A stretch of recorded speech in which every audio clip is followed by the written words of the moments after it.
Alrighty, yo, what is going on, everybody? It's your boy, Mr. DDG94, back with another reaction video. Today, we finna react to the homie Amir, man. Hey, man, make sure y'all go subscribe to his channel. Run them likes up, the views up, the comments up, the subscribers up over there on his channel. And, yeah, man, without further ado, let's continue on with this series, man. P. Diddy best songs. The fact that this is longer than the worst video, you must must be some good songs. Must be some good songs. Hear me and hear me good, nigga. I'm here to double down. That shit is a 2-pack of ass. The fuck are you talking about? That shit stinks. Nope. Nope. Anyways, though, without further ado, let's get right into it. Oh, hey, everybody know ain't no party like a Diddy party, so. Yeah, that's Alright, so as a top 0.04% Diddy listener, it was only right that I made this video. And yes, I said that I am a top 0.04% Diddy listener. My YouTube Music sent me a whole badge talking about I'm one of the biggest P. Diddy fans in the world. Hey, don't feel bad. They did that to me with Juvenile. They did that to me with Juvenile last month. They sent me a whole notification saying, you're the top listener to Juvenile. You are the #1 listener to Juvenile. I'm like, it's Juvenile, though. He actually makes hits. I'm just saying. I listen to so many artists and so many songs, and I have never gotten a badge for anyone else. But YouTube felt the need to tell me, hey Amir, did you know that you listen to P. Diddy way more than the average person? Because Amir be wanting to party, and you gotta tell him no. You gotta tell Amir no. I did. So as a follow-up to my worst P. Diddy songs video, here I am going to be covering the P. Diddy songs that I do enjoy amongst 4 tiers. The guilty pleasure tier, decent tier, good tier, and the 5 tier. First up, the guilty pleasure tier is for songs that I can honestly admit are trash or pretty weak songs, but I still like them. And Jorgen Von Diddy actually does have a song in this tier. Whew, this song is ridiculous. Let me show y'all. Diddy party. Ain't no party like a Diddy party. Diddy party.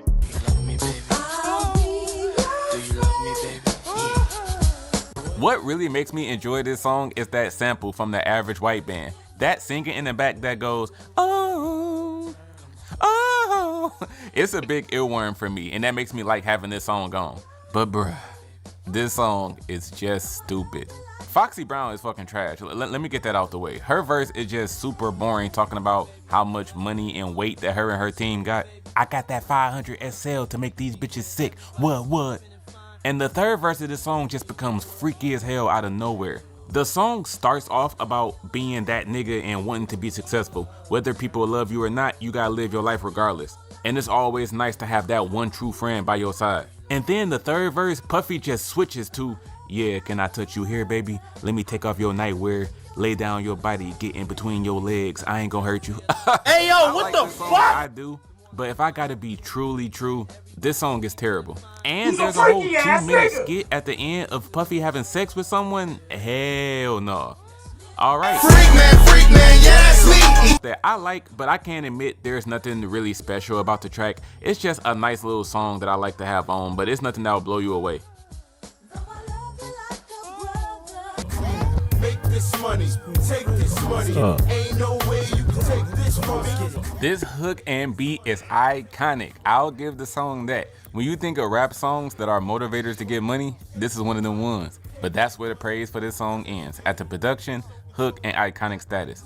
For these verses, there are 5 verses on this song, and I don't care about any of them. When I put on Let's Get It, it's solely to hear the beat and the make this money, take this money. Yep. Ain't no way. That's hard. But there is no heat being spit amongst any of these 5 verses. And sadly, 50 Cent wrote this song. I think he wrote the chorus and Diddy part, but Diddy part is wild. The fact that 50 wrote that verse for Diddy, he was trying to incriminate that nigga from the jump. This is pretty much a G-Dep song featuring Black Rob and Diddy. The track appeared on Depp's Child of the Ghetto album, and Depp has 3 verses, while Diddy and Rob only have 1 each. G-Dep's flow is cool, but his rhymes are nothing special. These are some of the most okay street bars I've ever heard. Hearing him for 3 verses straight, I just wanted the hook to come back because I was like, dear God, G-Dep, if this is how you rap, you should have turned yourself in sooner.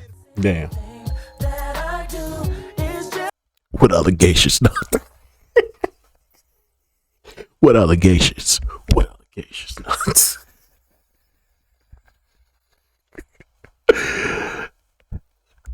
Hey, this still a top tier song for me. I don't care what anybody say. Is it better than You Must Be Used to Me Whining, Dining? Here's another one. All that sweet whining and dining. Well, I'm loving you tonight. No, it'll never top that one. But this a close second though.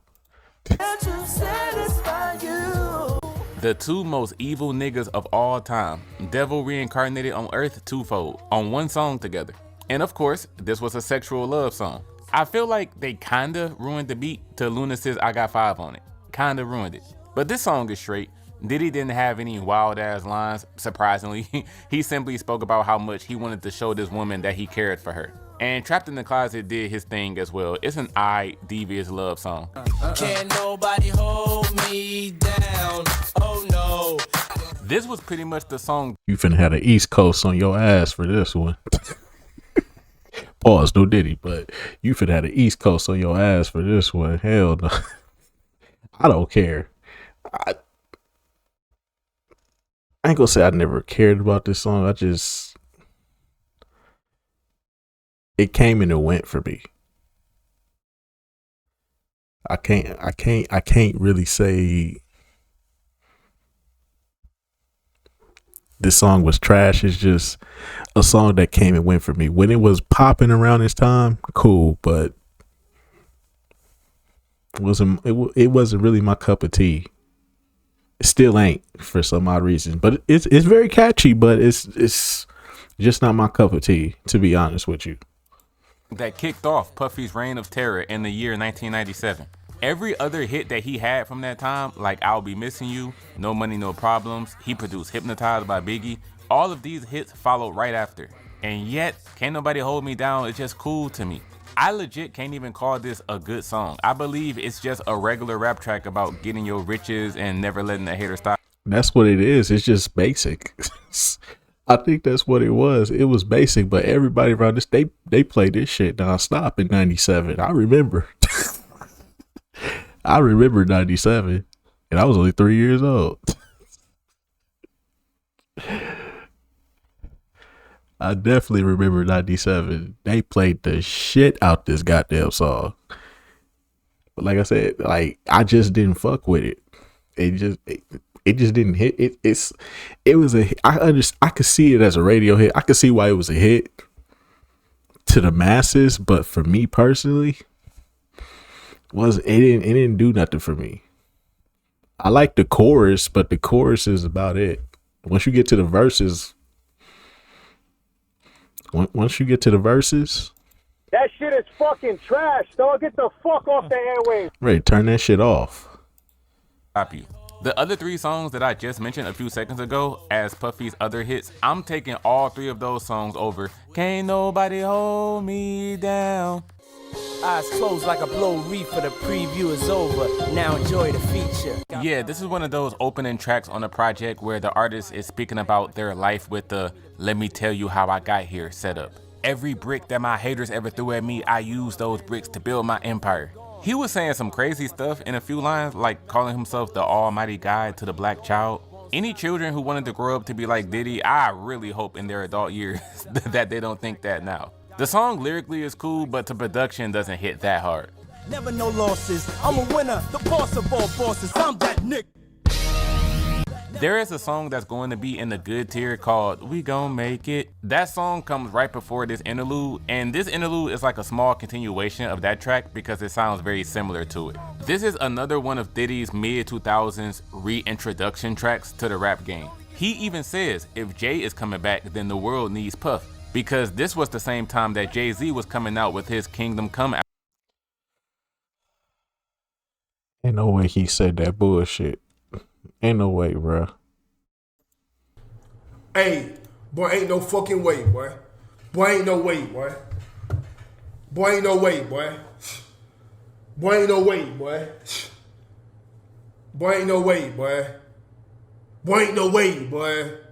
Boy, ain't no fucking way, boy. Ain't no way he said that shit. Like I said, if I had to listen to Press Play or Kingdom Come, I'm killing myself. Album. Diddy says things are about to get stronger and more intense from here on out. I'm still that nigga. It's a nice add-on to We Gon' Make It.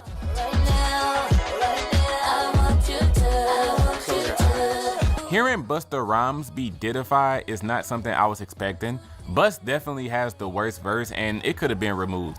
He uses his typical unique rap voice, but he's talking about how you look so good, you smell like sweet soap, jacuzzi in the suite, let your feet soak. Busta just feels out of place on this record. And as you see with the feature artist though, Diddy did link back up with the girls from Diddy Dirty Money. So yeah, they saved the song and helped make it sound nice.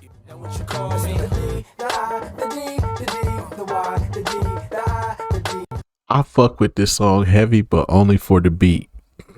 Pharrell was on fire in the 2000s, bro. The early 2000s, Pharrell could not fucking miss on beats, bro. Production wise, Pharrell was top of the top, bro. In the early 2000s, bro. This man could not miss. He was on fire. I'm talking bangers on top of bangers. The fact that he even gave Diddy a fire ass beat like this. Yo, I ain't gonna lie, the beat was fire. I didn't get two fucks about the chord. I hate it. I just wanted to hear the song by itself. I never wanted to hear the verses. I never wanted to hear the chorus. I never wanted to hear the verses. I just wanted to hear the beat by itself. Thank God for YouTube. That's all I'm gonna say is thank God for YouTube. The self-titled song from Puff Daddy to Puffy. On this track, he simply declares, just call me Diddy. The D to the I to the DDY, Diddy. The whole track is him celebrating his status in the music game, his wealth, his ability to get girls. I think it's just decent because it's kind of campy. I blame the Neptunes for this. The song just has that overall cheesy dance feel to it. Everybody bounce to this. I say everybody bounce to this. Not that I have anything against Chad Hugo or the other one, but the sound of this song is admittedly a little cheesy. If you want this money, baby, then I guess you're in the right place. This hook caught me in the field lacking, I won't lie. At first, I didn't think this song was all that. I still don't think it's all that, which is why it's only in a decent tier. It's just an alright street record. But that, now if you want this money, baby, then I guess you're in the right place. And if your mind ain't right, sugar, then you need to get up out of my face. I was like, okay, rapping this back is pretty fun. I'll turn this shit off. I hate this song. Second album, Forever. Turn this bullshit off. Was a flop. Hear me good, nigga. I'm here to double down. But him putting this out in the summer of 1999, addressing the why fuck are you talking about? Me, Shit making me public stinks. enemy number one. Y'all must be mad. Y'all don't have my money. Y'all don't have my woman. Whatever it is, y'all fools need to stop hating. I like this song still though. I like the dance break that he did in the music video to the African Bambaataa beat. He was dancing in here. If you really want to see Puffy put on the schmooves, then Public Enemy 2000 is the music video that you need to watch. There is one issue I have though. Throughout the track, you hear a constant buzzing sound, just bzzz, for over 4 minutes. It sounds like barbershop clippers. That should have been removed from the production.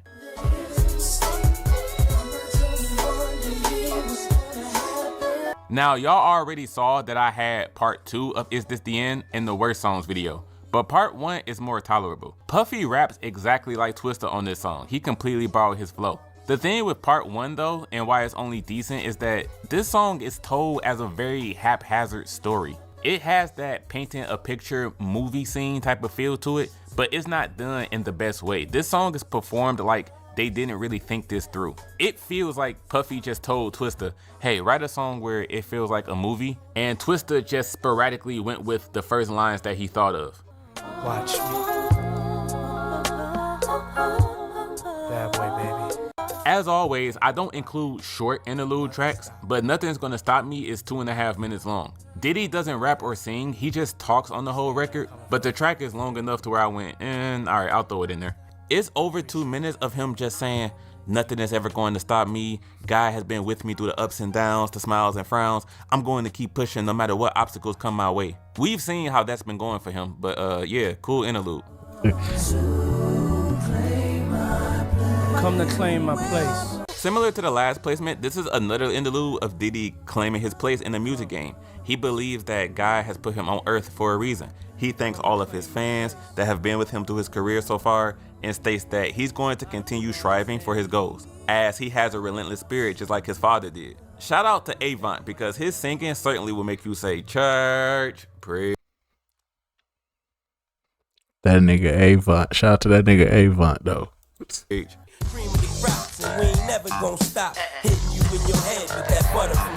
This is for sure one of the weaker songs from No Way Out. It's a simple street record of all of the LOX members flexing their ability to get money and move weight. Puffy only appears on the hook too. This song is just cool background music. It ain't nothing that will make you go, man, the LOX is hard. They was spitting on there. Nah. The opening verse from Styles P is the best verse on the song though. Are you ready to press play? Diddy visited the dirty South for this song right here. Big Sierra from Texas, Big Boy from Georgia. And would y'all believe that Diddy's verse was written by the big T.I. himself? Clifford Harris's flow and rhymes are so evident on this song. If you're a T.I. fan, I deadass want you to add this song to your watch later list on YouTube right now. You're going to hear T.I. as soon as Diddy starts rapping. He even says, I'm in the ATL flying down Cascade at one point.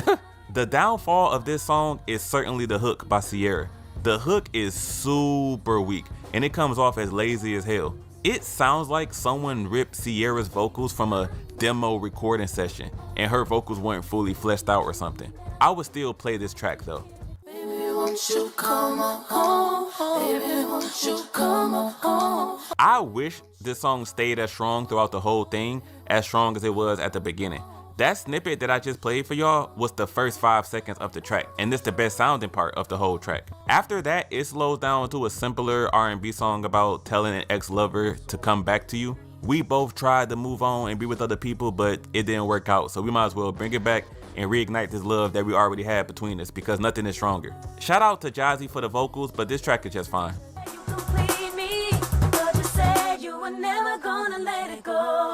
We even have Brandy Norwood out here watching Diddy on his own track. Thought You Said is a very intense song about the turmoil of love and beating yourself down because you're trying to compromise for your partner, and yet they still hurt you in the end. As the song plays on, the production ramps up and becomes heavier and fast-paced. I do see why on Diddy's 5th album, Off the Grid, why he had nearly half the album where he wasn't on it and he just let the R&B singers do their thing. Because if this was a solo Brandy track, this would be flames. But the parts with Diddy are just, please leave the premises, sir. Back away from the microphone.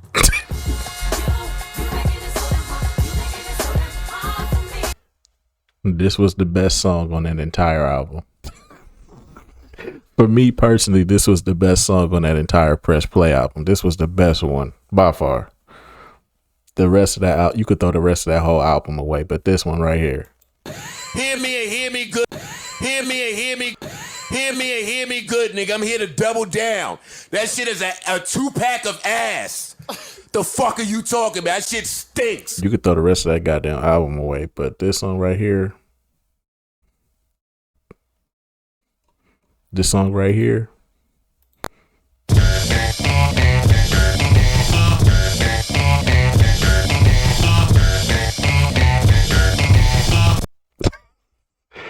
That was a banger. This was a banger right here. I fuck with this song heavy. But outside of this, would I go back to it? No.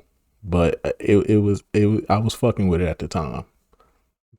I wouldn't go back to it though. Okay, so by this point in the Press Play album, the love songs became pretty redundant. This album is split up into 3 types of songs: party, dance, and club records, I'm a rich nigga that hustled from New York and I'ma keep hustling records, and then the love records about heartbreak and trying to trudge through this roller coaster that is love. The thing with these love and heartbreak records is that there's like 6 of them in a row. and they just feel like templates of Diddy swapping out different R&B singers who all come in singing about the same thing. So as much as I like Mary J, this track is nice, but it didn't need to be on the album. It didn't. On the road to riches and diamond rings, real bitches do real things. This song quickly goes downhill when P. Dirty D's and Lil' Kim show up. Biggie came out the gate spitting by having a verse detailing how, due to the pressures of being impoverished in the hood and having responsibilities to take care of, this is why so many people resort to killing and robbing, so that they can take care of their people somehow. Puffy and Kim's verses were nowhere near as deep and were very simplistic. So after Biggie's verse, this song dips from being really good to just okay.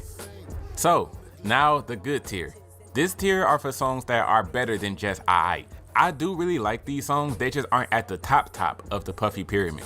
These songs aren't great or fantastic, he has songs that are better than these, but all of these tracks are still really nice in their own right, they're good. We still here, you're rocking with the best. Don't worry if I write. Can't deny it. I can't deny it. I won't deny it. Can't deny it. Won't deny it. Can't deny it, bro. This was a bop.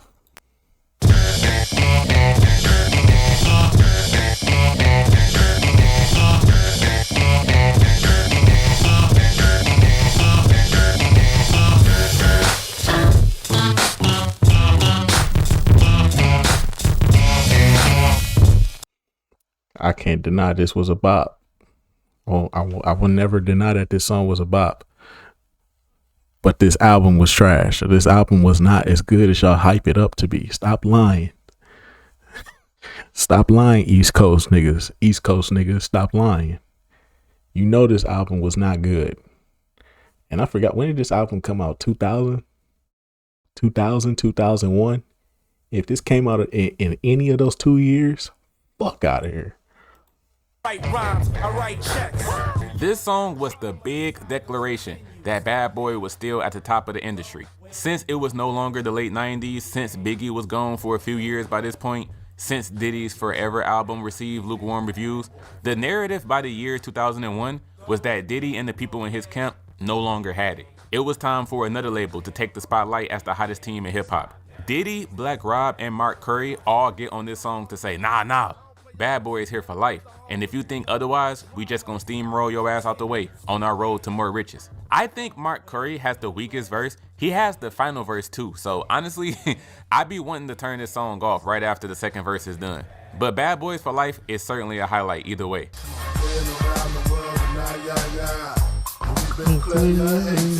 This is a song that I mostly enjoy because of the sound of it. Because boy, there are some cheesy and freak ass lines in here. Puffy talking about, Mace, you got some hoes? Well, nigga, send them in. What you waiting for? Let the freak show begin. There was another line too of him telling a girl not to kiss him in a particular spot because he's ticklish right there. Hearing a grown man rap about being ticklish, this is literally only something that Puffy would talk about. This was the second song ever that I had to listen to for this ranking, and I went, wow, the freak nasty lyrics are already rolling in. Rapping the hook by Biggie is so fun too. Been around the world and I. Come on. I know this is an absolute classic and all, a flagship example of a materialistic getting money song from the older hip hop days. I think this song is really good, but calling it great, fantastic, I've never thought that about this song. No. You know whose verse gets on my nerves the most in this track? Lil' Kim. Lil' Kim doesn't have a single line about money in her verse. Everybody else on the track, Puffy, Jada, Sheek Louch, all talk about their desire to get bread, the fancy whips that they want, how they. But that's what made her verse stand out. She just snapped. That's really what it was. She just snapped on her verse. Was it part of the plot? No. But it's plenty of rap songs out here that don't follow the plot of the song. And niggas just go in and just snap on the song. Like, it's hella Biggie songs where he don't rap on the topic at hand. And he'll do the chorus too. Like, Biggie will do the chorus, but then the whole verse will be something completely different. You'd be like, This not following up. You talking about hoes, but then you talking about robbing niggas and getting money on the verses. it's plenty of rappers that have done this, but I feel like Lil Kim verse just stood out because she just snapped on it. Me personally, I feel like she snapped on this. They got Latina mommies moving weight for them, all of that. But Lil Kim doesn't even mention money. Her whole verse is a threatening killer verse about, I'll make you deep throat this Ruger. I'll have your whole family dressed in black. I'll have your homies making songs about how much they miss you. She's the only female in her clique, but don't fuck with her cause she'll pull that trigger quick. Every time I hear Kim's verse, I'm like, girl, this isn't the song to be talking about any of that. We talking about getting money and you just talking about murdering people. I already know the women might say, my girl Kim killed it. She did better than the niggas. No, the hell she didn't. Her verse is cool, but it doesn't make sense being on this particular song.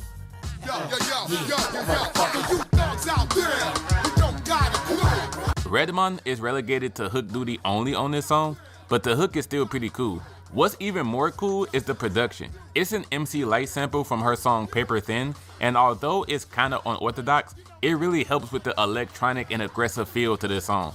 Both rappers are just saying F you to all of the fake thugs out there that swear y'all tough and swear y'all gangster. Because at the end of the day, y'all not messing with people from Brooklyn, people from New Jersey, and y'all especially not messing with Bad Boy.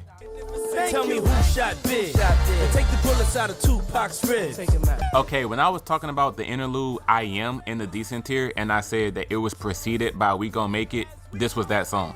This song was written by The Game of all people, and it has the exact same sample as Jigga's Show Me What You Got record, which came out just 2 weeks before Diddy's album. This was one of his more introspective songs. He explains things like sometimes he gets drunk and he just throws on Biggie's Life After Death album. Even with all of his riches, it still hurts him that he doesn't have his boy Big riding with him. There's a line where he says that deep down in his heart, he considers this album to be No Way Out Part 2, which is incredibly sad because No Way Out is considered his best album by most, and Press Play is considered his worst album.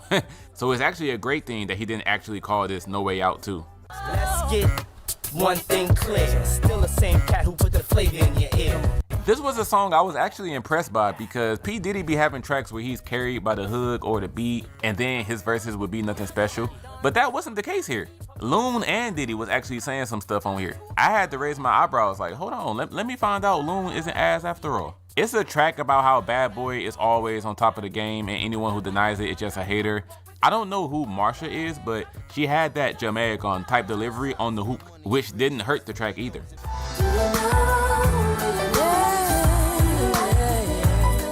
This song is immensely carried by this beautiful piano production and this beautiful Kelly Price singing. Those two things alone bring it up to the good tier because Puffy's performance is kinda dreadful. Lyrically, this song is nothing special. It was written by Sauce Money, so I kinda blame him for this. The entire track is about being uncertain of your future and not knowing where your life is heading. But on the third verse, he admits to being a player hater and says he doesn't like guys that flex their gold and jewelry to get women and how dudes would get a woman open and vulnerable just to pass them off to their homie to smash. And he ends the song with saying, if I can't be a player myself, I'ma just kill myself. I was listening to this like, dude, I would not be bumping this if it wasn't for the piano and Kelly.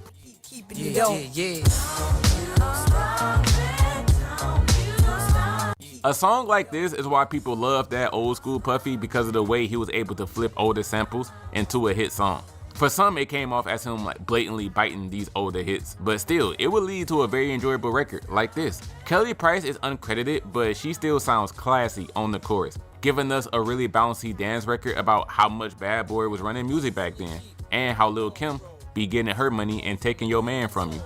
Now the driver smoking crawl, that's crazy. If he crash and we all gone, that's crazy. Dude, I wish I could put this song in the fire tier because the repetitiveness of this song is actually my favorite part about it. For all three verses, after every line, Black Rob goes, oh, that's crazy. Instead of being annoying, he changed the... It's low-key just like another version of Whoa. If we're being honest, I had this bad bitch in town, she was whoa. It's literally the same song. I really don't like this song. For me personally, I just don't like this song because it's just another version of Whoa by Black Rob. RP to Black Rob, by the way. The way that I say that phrase now. For the past couple of months, it's hard for me to say it in a normal voice. I'll always say it in the voice that Black Rob does. Oh, that's crazy. P. Diddy actually has the best verse on here, and it was far and away one of his best verses, honestly. Black Rob and G Dep on their verses though, could have been better. Boy, 'cause what's love if you can't drown in it? What's love if it ain't got in it? I initially thought that Nova Wave sounded like a Diddy-fied version of Tory Lanez, but Nova is actually a duo consisting of two women named Brittany Coney and Denicia Andrews. So now I'll say they sound like female Diddy-fied versions of Tory Lanez. Yeah. What's Love is still hard though. They came through. Just telling the people that love is only at its strongest when you're willing to work with someone and y'all overcome all of the demons and problems that each other have. If a person doesn't care enough to talk to you about your issues and insecurities and help you overcome those things, then they don't love you. Simple.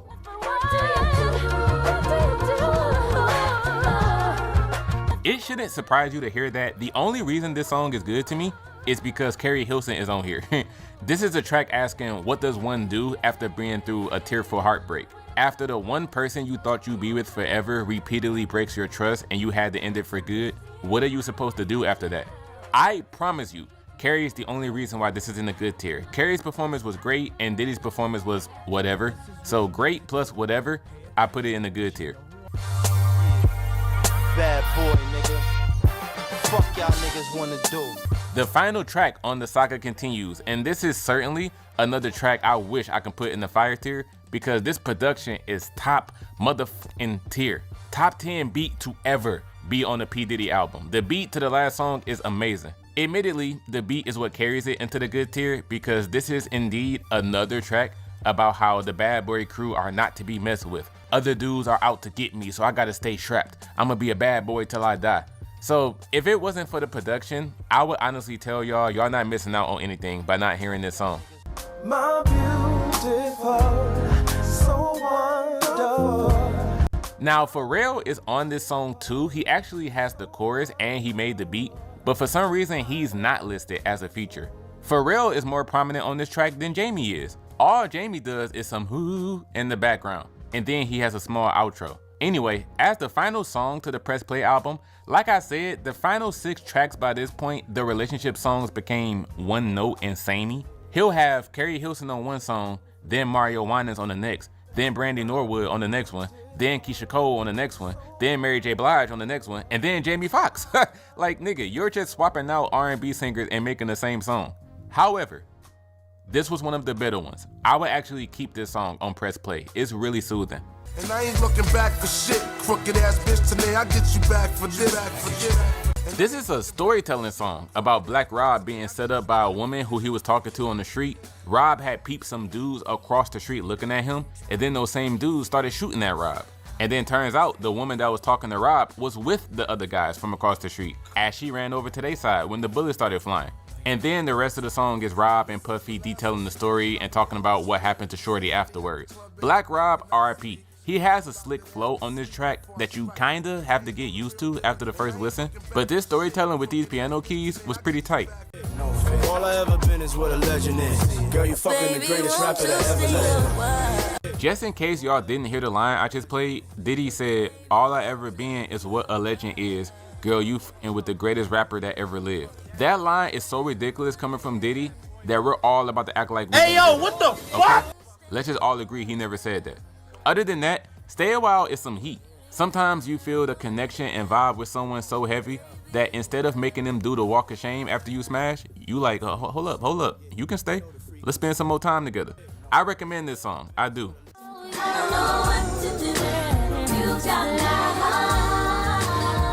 Yes, R&B Diddy still has some good songs, we're not done.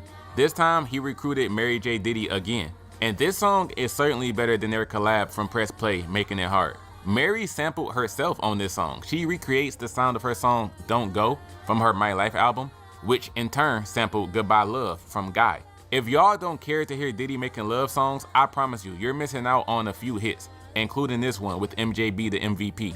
I done took blocks to war, took blocks of war, took blocks to war for blocks of war. That man Beans did not come to play. He hands down had the best verse on this song. This is a semi-storytelling track of all of the fellas saying that if you was to see the stuff that they've gone through in their life, whether it be on the streets, in jail, or in a hospital, you would get such a thrill out of it because they've seen things that you will never believe. I would highlight Nas's verse too, but nah. Beanie Sigel has always been a better rapper than Nas to me. Philadelphia rappers in general are better than New York rappers. Get it from no one else. The New York niggas is finna come after you. First of all, this music video is freaking amazing. I love the sci-fi aspect with all of the glass shards and the ferro fluid. Dog, I was amazed watching this. And it has a good song to go along with it. Apparently, The Weeknd wrote his portion of the song in 2012.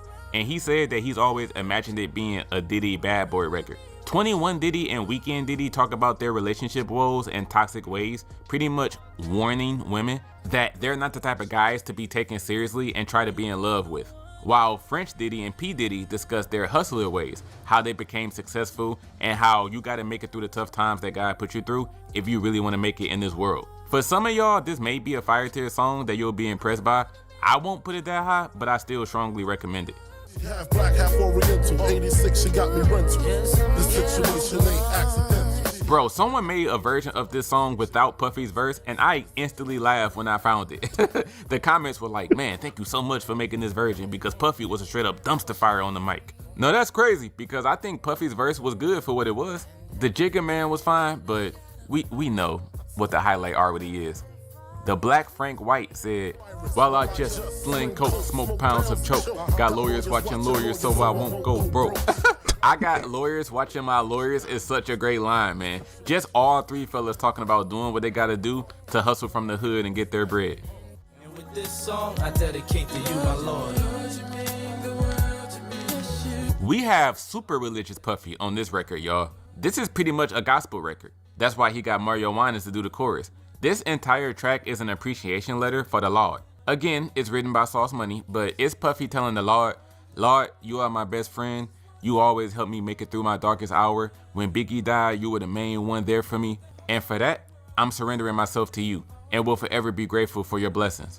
I'ma be 100. This is one of those songs that just feels weird because of the person who made it. Yep. It's a good song, of course, but of all rappers in the history of mankind, hearing Prison Diddy say, Lord, I just pray when judgment day comes that you help pull me through and let me into those pearly gates.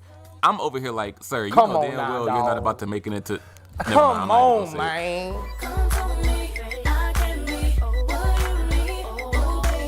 I really love the interpolation of the do it, do it, do it, do it, do it, do it. That was vintage ATL dance music right there. Bend your knees, rock your hips, do the pool palace. Speaking of vintage, this song is literally a time capsule of mid-2000s club music. This song just oozes 2005, 2006 nightclub vibes. Even if Nicole Scherzinger wasn't on here, you would hear this and think, this sounds like something the Pussycat Dolls would be on.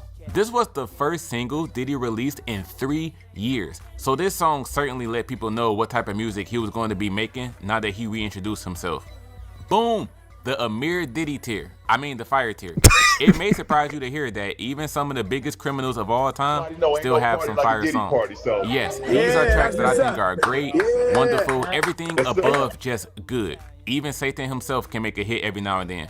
So, at the top of the Puffy pyramid, here's my list of the absolute best P. Diddy songs of all time. I don't even know your name. Boy, I need to know your name. Christina Aguilera was an extreme highlight on this song. Diddy was fine on this song, he was fine. Would y'all believe that his verse was written by Royce da 5'9" too? Diddy be getting verses from the assest people. But something about this record, the whole time PD Signifier is rapping, you'd be like, alright bro, let's get back to that. I don't even know your name. She was incredible. Contextually, this is literally the same song as Come to Me with the Pussycat Doll. Another song about being very infatuated with someone that you just met and telling them how much you want them. The music video and aura of each record give the same mid-2000s dance vibes. Come to Me with Nicole Aguilera and Tell Me with Christina Scherzinger are nearly the same song. I just think Tell Me is much better.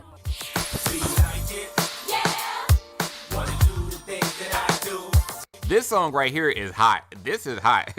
And this was after Jay-Z's Always Be My Sunshine came out too. Hear me so and hear me good, nigga. I'm here to Puffy double down.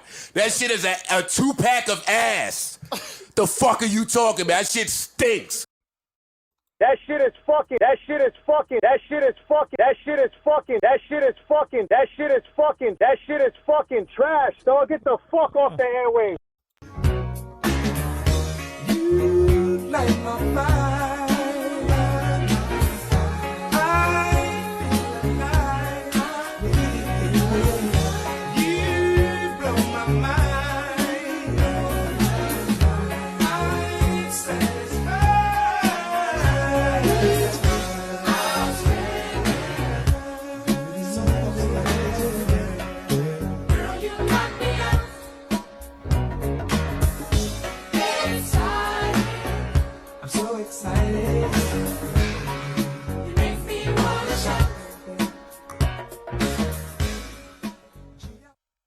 Song is hot ass, bro. Come on, bro. This song is hot ass, bro. I'm sorry. This song is hot ass. I'm talking. I'm talking just flaming bag of doo doo trash. Try it. Shit is fucking atrocious, bro. This was not a good song, bro. This was not a good song. Nope. Oh my God, bro. Oh, hell no, man. What the fuck, man? Get your ass on, boy. You get your goddamn ugly ass on. This song was hot garbage. I did not fuck with this song at all. If you rock with it, you rock with it. Hey, music is subjective. I understand, but objectively speaking,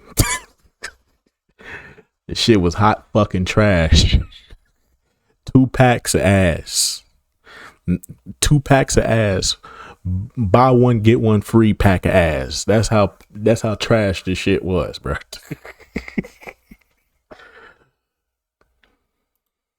Track and spun the block on Puffy years later to make another song with him. The whole song is the two of them trading verses back and forth about picture me having all the success and riches, now picture me falling off and being broke. Yeah, the second one ain't never gonna happen. I've seen some comments about how the hook can be better. Some people don't like the yeah, but I disagree. The hook is fine. This is a top 10 Diddy track in my opinion.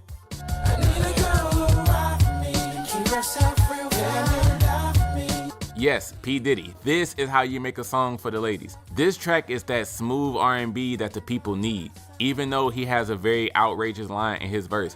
This man Diddy said, "You was more than my girl, we was like brothers. On late nights, we would play fight under covers." Telling a woman we used to be close and play fight like brothers is weird as hell. And funny enough, in the context of the verse, he was saying this to a girl who he used to be with, but she got locked up because she took a charge for his ass. Other than that, this is a fantastic I need a ride or die chick that'll do anything for me R&B track. It's been so long since you've been away.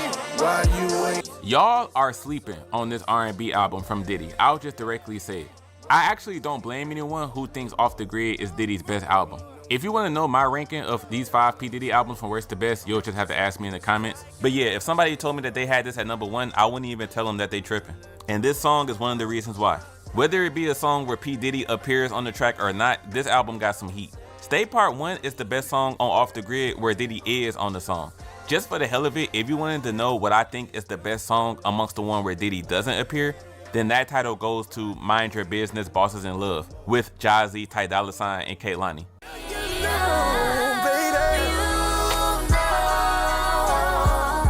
But Stay Part 1, if you're a Jodeci fan, this song will do wonders for you since it samples their song Stay. Casey Diddy simply has background vocals and yet he's still killing it with the no more.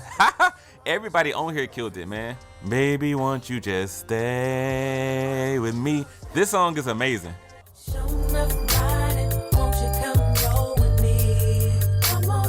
This a motherfucking bop, nigga. This a motherfucking bop right here, nigga.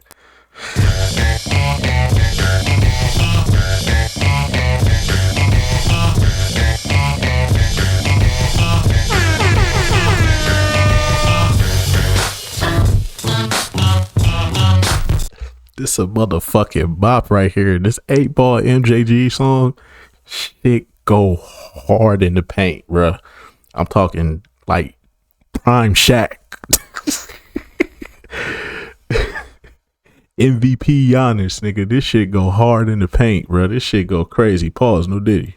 Hey, no Diddy, man. No Diddy. But I'll say this motherfucker go crazy, bruh. This a bop right here. Player, pimp tight.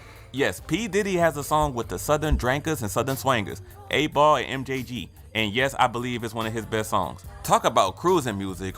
This is cruising music right here. Faith did her singing, and the fellas just invite you out to a night of drinking, driving, smoking, and clubbing while they get their player pimp on. I think Roll With Me is really nice.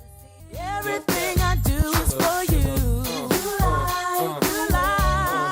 Oh man, the opening line of this song was, "Now nobody party like we party. You wouldn't know until you cat seen me party."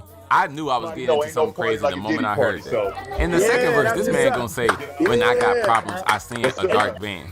He's literally admitting to sending goons after people. Mace was supposed to rap the second verse on this song, but he asked to be removed from the track as he wasn't trying to have his life be Diddy-fied by this point in 1999. But even without Mace, I like this song a lot. Kelly Price's singing helped make this a really smooth party record. You like the way I do.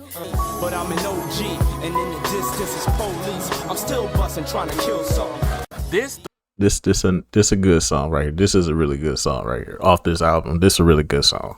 storytelling track is way better than both versions of Is This The End. Those two songs don't have shit on this song. Pain. Not at all. This is Puffy's best storytelling song, period. This song is typically referred to as Pain Forever in parentheses because he has a song from his first album called Pain as well. Pain Forever has a glorious beat to it. And it's another story about Puffy being set up by a shady bitch and some dudes in the hood that he ended up getting into a shootout with. The build-up of the beat helps the anticipation and climax of the story that I won't spoil here. Y'all have to go play this track and actually go listen to it. It's great.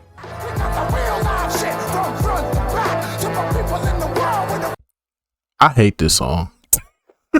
I'm not gonna lie to y'all, bro. I hate this song, bro. I don't care for this song, bro. Biggie is probably the only good part of this song. Biggie is the only good part of this song. You take Biggie off this song is hot ass. Hear me and hear me good, nigga. I'm here to double down. That shit is a 2-pack of ass. The fuck are you talking about? That shit stinks. I do not care for this song, bro, at all. I hate this song. I hated it in Fight Night. I hated it in 2K13. Oh, was it 2K13 or was it it was 2K13, I believe. Yeah, 2K13. I hated it in that game. I hated it then. I always cut this song off. I hate this song with a passion, bro. I do not like Victory at all. I hate this song. This man spent $2.7 million on this music video. He really went all out for the very first song on the album. And it paid off greatly if you ask me. This song is all around heat. Satan actually has 2 good verses. He wasn't a slouch on this song. He was nice. Busta Rhymes brought that loud, energetic hook, this triumphant, victorious beat, and of course, the highlight of them all, that man, Big E Smalls. Apparently, this is the last song that Biggie ever recorded before he got killed. But look, I'm gonna tell y'all right now, take it from me. Biggie's verses on this damn song is the definition of how someone's flow alone can just hook you in. Biggie's flow is so no lies told. No fucking lies told. No fucking lies told on that one, Amir. No fucking lies told on that one, bro. No fucking lies told. No fucking lies told on that one. Biggie draws you in. The rest of the song kicks just draws me out. Like after Biggie part, it's like I don't want to hear this no more. That shit is fucking trash, dog. Get the fuck off the airwaves. So good over this beat, you cannot hear this and say that he wasn't going off. Francis, M to the is phenomenal. Gun rest under your vest by the abdominal. Rhyme a few bars so I can buy a few cars. And I kick a few flows so I can pick a few hoes. That's hard, man. That's hard.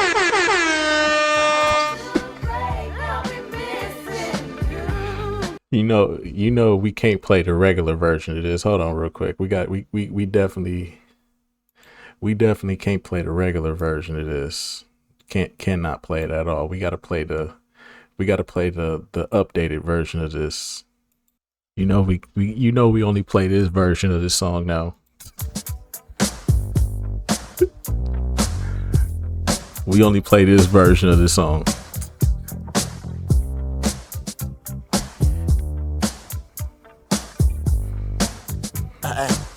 Yeah. Seems like yesterday I had lots of dough. I got Biggie shot and nobody know. Shoot the club up, pass the gun to J.Lo. Shine got deported, we don't see him no more. I tied Cassie up to the side of the bed. I made her shave off the side of her head. I even had Young Jock going down. I took Stevie J to Brown Town. LB Short, I took his son. I wake up every night just to have some fun. Fabulous, come party with me, daddy. Invite only, I'll send the addy. When I hug you, it's hard not to feel. Walk the cheesecake if you want a deal. Even Mace had to give up the buns. Now I'm a bad boy. Every star you made, Take that. the publishing you take. Hey, no Diddy, man. No Diddy. No, ain't no party like a Diddy party, so. Yeah, that's what's up. I like cheesecake. Every star you made. Wanna be a bad boy? Look at the cheesecake. Cause P. Diddy be wanting the party. And you gotta tell him no. You got to tell him no. I did. I need that cheesecake. Somebody get that cheesecake. I'm about to hop on this plane. Take that, yeah. Definitely got to play that version right there. Can only play that version. There ain't no other version you play. You don't play this version no more. I always find it crazy when the worst song on an album and the best song are right next to each other. This song being right after that bum-ass Señorita track is so laughable. But we all know how legendary this song is. #1 on Billboard for 11 weeks, Grammy for Best Rap Performance by a Duo or Group. This was literally the most popular song of summer 1997. I do agree with the criticism that this was one of the songs that Puffy should have tried to write himself. The fact that this whole thing was written by Sauce Money is like, to have a song about your homie that you claim that you was close to and loved dearly, but then you let Sauce Money write the whole track, clearly you don't miss Biggie that much. No, I'm wildin' now. But thanks to Sauce Money, thanks to 112, and thanks to Faith Evans, this song will forever deserve the praise to be one of, if not the #1 best P. Diddy song.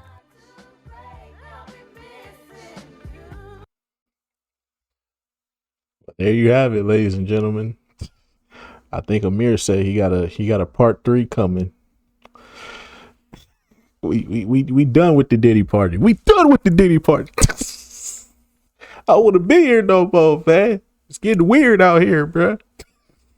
You know, the longer you stay at a Diddy party, the more bullshit you don't want to see you gonna see, man. Get me out of here, man. Everybody know ain't no party like a Diddy party, so. Yeah, that's what's up. Yeah. Cause P. Diddy be wanting the party. And you gotta tell him no. You got to tell him no. I did.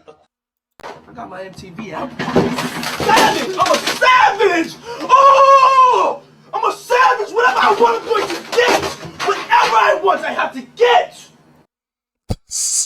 But anyway, so that's just gonna about do it for this one. Shout out to the homie Amir, man. Make sure y'all go subscribe to his channel, run them likes up, the views up, the comments up, the subscribers up over there on his channel. You already know they show that love over here. We're gonna show that love right back. I will see you all in the next video. Till then, peace out.